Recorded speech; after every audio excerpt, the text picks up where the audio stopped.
আকাশে কোনো যুদ্ধ বিমান নেই, ছোড়া হয়নি কোনো মিসাইল, তাও মাঝ আকাশে দিক হারাচ্ছে বিশালাকায় কমার্শিয়াল বিমান। বঙ্গোপসাগরের ড্রোনগুলো গোল গোল ঘুরে ক্র্যাশ করছে, আর আপনার হাতের স্মার্টফোনটি দেখাচ্ছে আপনি যেখানে দাঁড়িয়ে আছেন বাস্তবে আপনিই নাকি তার থেকে 100 কিলোমিটার দূরে।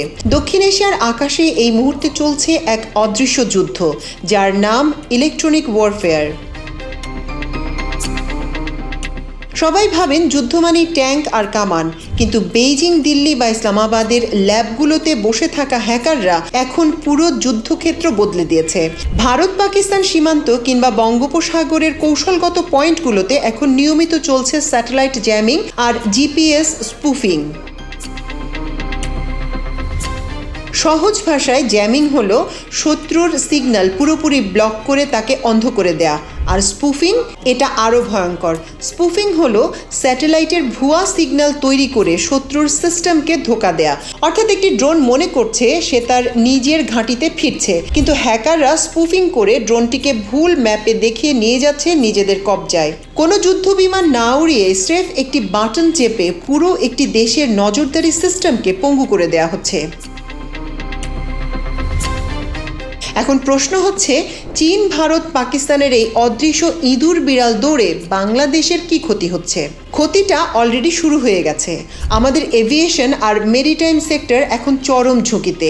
বঙ্গোপসাগরের উপর দিয়ে যখন কোনো আন্তর্জাতিক কমার্শিয়াল ফ্লাইট যায় কিংবা আমাদের সমুদ্র সীমায় যখন পণ্যবাহী জাহাজ আসে, তখন এই ভূ রাজনৈতিক সিগন্যাল যুদ্ধের জাঁতাকলে পড়ে তাদের নেভিগেশন সিস্টেমও গোলমাল করে উঠছে। একটু ভাবুন, বঙ্গোপসাগরে আমাদের যে গভীর সমুদ্র বন্দর বা গ্যাস ফিল্ডগুলো আছে, সেগুলোর সিকিউরিটি ড্রোন যদি এই স্পুফিংয়ের শিকার হয়, কিংবা কুয়াশার ভেতরে ল্যান্ড করতে যাওয়া কোনো যাত্রীবাহী বিমান যদি ভুল জিপিএস ডেটা পায়, একটা ছোট্ট সিগন্যাল মিসম্যাচ আর মুহূর্তেই ঘটে যেতে পারে এক ভয়াবহ বিপর্যয়। অস্ত্রের যুদ্ধ খালি চোখে দেখা যায়, কিন্তু সিগন্যালের এই ডিজিটাল যুদ্ধ পুরোটাই অদৃশ্য। দক্ষিণ এশিয়ার আকাশ আর সমুদ্র সীমা এখন আর নিরাপদ নয়। হ্যাকারদের একটা কোডিংয়ের ভুল চাল আর আমরা জড়িয়ে পড়তে পারি এক মহা বিপর্যয়ে। বাংলাদেশ কি তৈরি এই অদৃশ্য ইলেকট্রনিক যুদ্ধ মোকাবেলায়? আপনার মতামত কি?